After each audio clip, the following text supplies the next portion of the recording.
Drop the beat. Is bigger always better? Picture a foodie at a buffet, not the salad and smile type, the plate stacker. A spoon of biryani, a slab of lasagna, two desserts balancing like a Jenga tower. Because if it's there, why not take some more? That's the Aprilia story.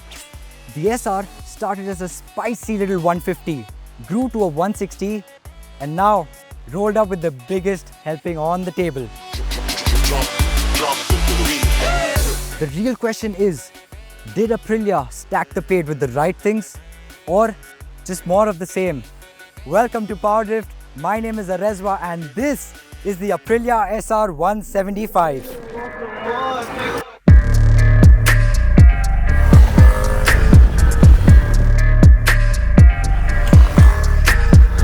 When the SR first came out, it didn't try to be everyone's scooter.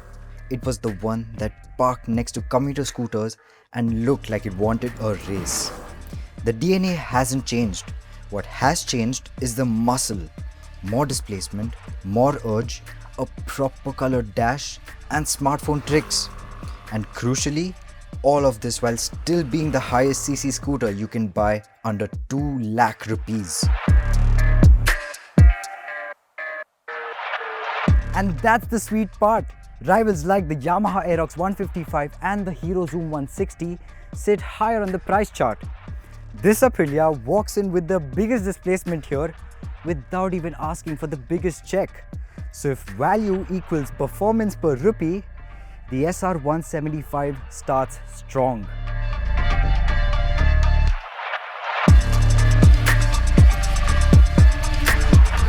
Performance first, because that's the SR's party trick. Twist the throttle and it goes. The initial pull is eager enough to slice cleanly out of the junctions, and the mid-range has that one quick overtake before the gap closes kind of confidence.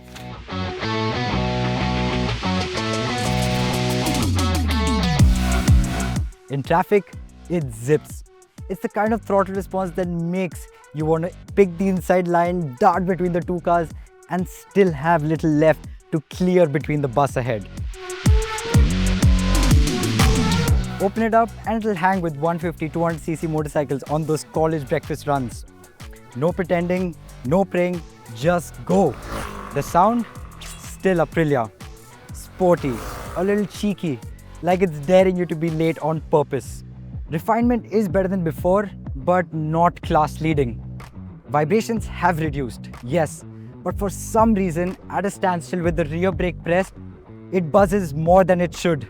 That is one of the small things that you will notice every single day. The SR has always chased sportiness, and it still does.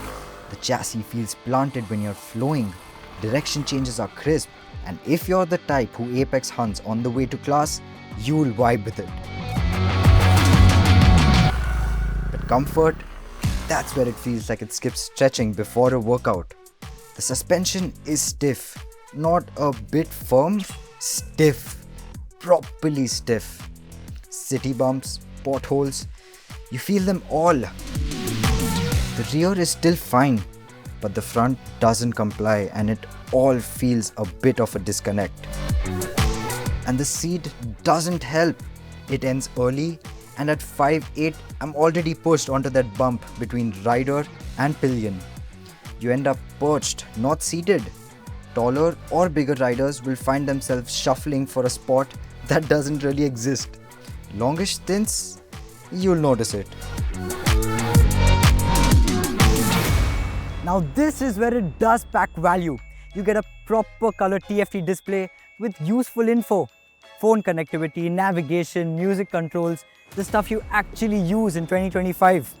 It's readable, it's responsive, and it adds to the sense that you didn't cheap out, even if you paid less than the rivals.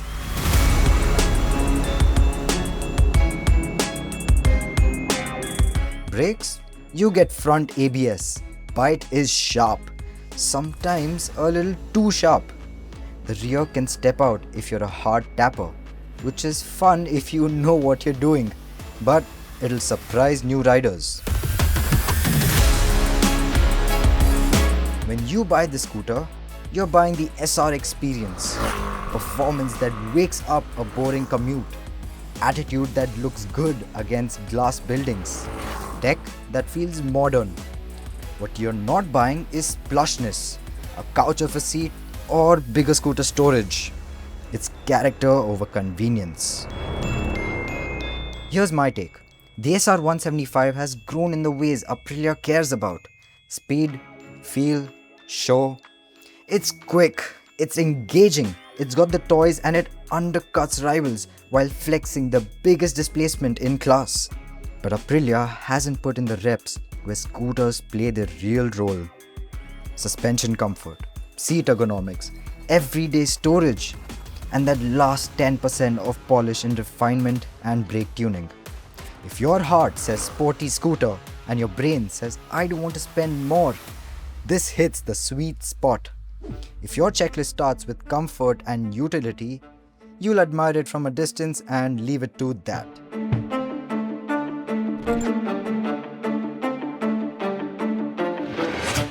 Bigger isn't automatically better. Better is better. The SR175 is better at the things that make a scooter feel exciting, but stubborn about the things that make a scooter feel easy. Decide which kind of value you want and you will know exactly where this one fits. We would love to put this up against competition. The Aerox 155, the Xoom 160, and of course the newly launched Ntorq 150 as well. Let us know what you think about the Aprilia SR175 down in the comments, and remember to hit the subscribe button.